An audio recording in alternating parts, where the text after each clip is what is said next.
Number 2 on the list is Swing Time, and this came out in 1936, and this is another Fred Astaire and Ginger Rogers musical. And this is one of their best again, along with Top Hat. A lot of people put Top Hat and Swing Time on the same level because they're just so well written. And for me, I would almost put the two in a tie, but the reason I put this one slightly above is because the dancing is just so incredible. That's really the reason. I think the way that the dancing really reflects the relationship of Fred Astaire and Ginger Rogers in the film. The way that their relationship, the romantic relationship, sort of builds and then has a climax, and then there are struggles, and then of course the happy ending, which I'm not giving that much away. I mean, come on, it is sort of a romantic comedy. You know that there's going to be a happy ending, but I think that the way that it's reflected through the art of dance is, to me, just genius, and I don't think it's ever been done quite to that level when it comes to the interpretation of love and in ballroom dance. But yeah, so I mean, I think that this movie is just it's I mean like the music. I mean, sorry, the dancing in it. You've got there's always a three dances that happen in Fred and Ginger movies. You've got the first one, which is the get to know you dance where they're first meeting, and then you have the second one, which is more robust in the style of maybe like a waltz or something, where it's kind of the next stage of the relationship. It's more mature, it's more finished and polished. And then there's always a little solo dance by Fred Astaire. I shouldn't say little because they're actually quite amazing in their own right, especially this one, but I'll get to that in a second. And then there's the final dance that the two have together, which is a more kind of visceral, complex love story that reprises a lot of the earlier themes, especially with this one in Never Gonna Dance. And it kind of reflects the struggle in their relationship. And the one in this one is just, it's just wonderful and amazing, and it brings me to tears almost every time. I know it seems like, I always say I don't really get that emotional, but in a lot of musicals I do. So, yeah, I swear I don't do it that often. But anyway, so the Fred Astaire solo in this one is one of the best I think he ever did. It was to Bojangles of Harlem. And it is very racist if you've never seen it. He is in blackface. He's paying tribute to Bill Bojangles Robinson. But if you can get past that and look at the choreography as a whole, it's kind of really cool because it's innovative. I mean, what they do, he dances with these three projections of himself in the background. And, things like that had never been done before. So, in a way, this was really kind of pushing the musical genre and also pushing film in a lot of ways. So, that's really cool. But I mean, I think just again, the reason why I love this movie so much is just the way that everything works together so wonderfully. And it's more intimate maybe than Top Hat is. Top Hat is wonderfully witty and it's just very clever, and this one is as well, but I don't know, it's more relatable, I guess, for me. I feel more connected with the characters in this one than I do in Top Hat. And again, I can't say that one is better than the other, although I will say the dancing is much better in this one. Um, but it is just a personal taste thing. And my number one film is Singin' in the Rain from 1952. It's directed by Gene Kelly and Stanley Donen, and it also stars Gene Kelly along with Debbie Reynolds and Donald O'Connor.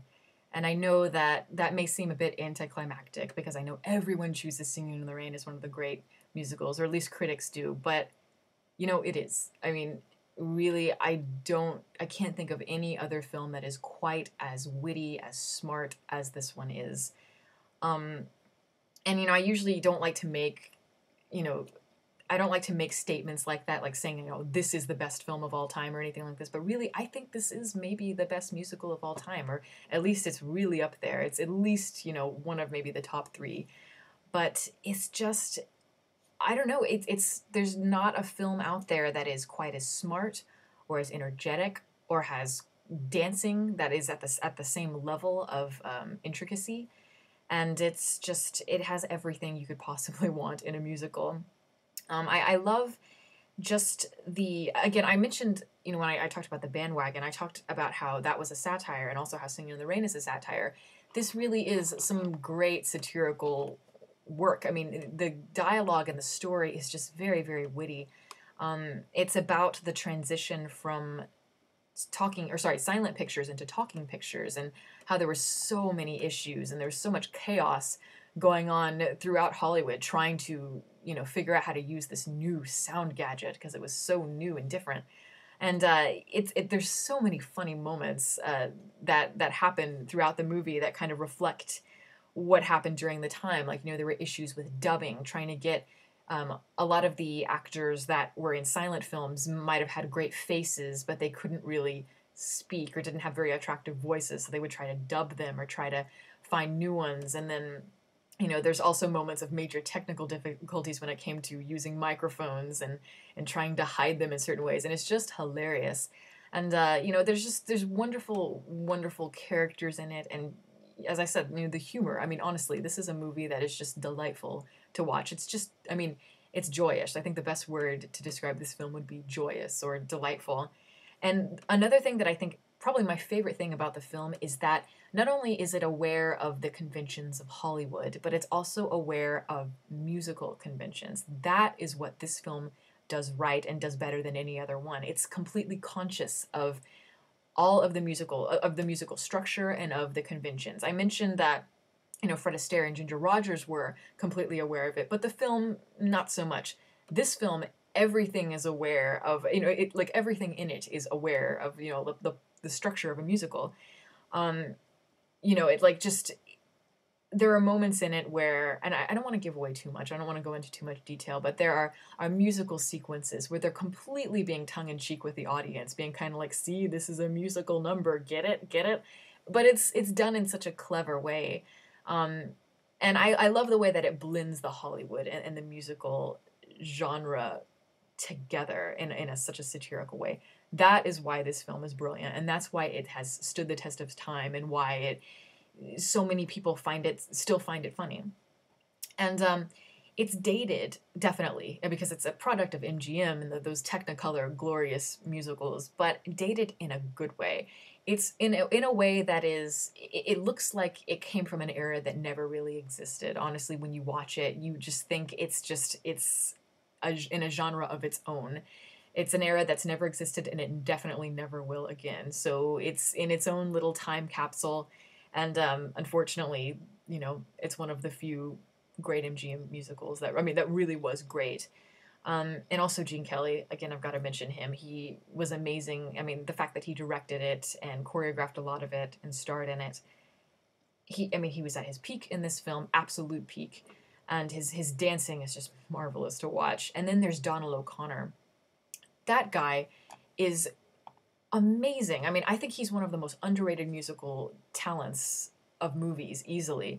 He did make a few, okay musicals, but nothing on the level of Singing in the Rain. I think a lot of it has to do with the fact that he was quite a bit younger than Gene Kelly and Fred Astaire. I think had he been born earlier, he probably would have had a lot more success, because really he was, just starting to get into his prime when the musical genre started to fizzle out, and that type of musical, the big glorious MGM musicals, were no longer popular. But he really gets his moment in the sun. He really gets to shine. He shows all his versatility, his work in vaudeville. He gets to really explore that. He gets to show his acrobatic skills, his singing skills, and certainly his dancing skills. And I think, honestly, he and Gene Kelly are one of the great dancing duos together. I always say Fred Astaire and Ginger Rogers. Gene Kelly and Donald O'Connor are up there.